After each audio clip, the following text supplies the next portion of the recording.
Exactly. And that seems to be the challenge that everybody's facing right now, is because the attack surface has become so much wider, and trying to ensure that all of your remote areas, all of your different platforms that are running, no matter where they are, the ability to have a common model for policy, that's actually a huge start. It's a matter of having everything that's at least being watched. It's a great equalizer. It helps a lot of those smaller organizations that don't have IT staffs have an IT staff, right? Without having to put them on payroll. Yeah, this is where automation really becomes your friend, especially as you're growing, and the ability to be able to care for things as you expand outward. It just makes things so much easier and so much more secure. Now, many legacy security models have had difficulty detecting malicious activities until days or even weeks after an intrusion. How is the shift from reactive to proactive threat detection reshaping enterprise cybersecurity strategies? First to Rob. Yeah, so I think, traditionally, like in the years past, we typically had things like intrusion detection systems, a few other tools that would kind of help us know about someone being in our network that's not supposed to be there. But I think this move to reactive or to proactive threat detection is really going to and has sped up the time to detect and reduce the dwell time that attackers have on networks. The reason I say that, I'll just give you an example for what we do at my current organization. So we proactively threat hunt for indicators of compromise on the network. We also go about detonating malware, as well as implementing or installing known adversary tools in isolated environments, if you will. But we detonate these things that have our EDR, our endpoint detection and response capabilities, to make sure that we can see it, we know that it's there, and then we map those activities against the MITRE ATT&CK framework. So when you do that, you make sure you're covering all your bases from the different tactics and techniques and the different threat models that exist out there. So your threat hunting can really help you reduce that dwell time of an attacker. Excellent. Rob, Steve, I think you're up next.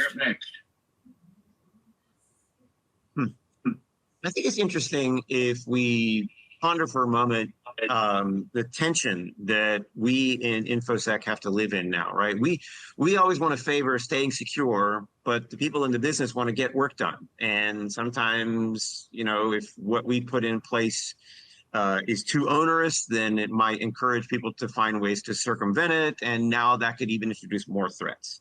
So this ability to get in front of where the attackers might be, to have better visibility over everything that's happening, so we can have that balance right in the middle, so you can both be secure and get work done, is one of the benefits of tools like SASEs.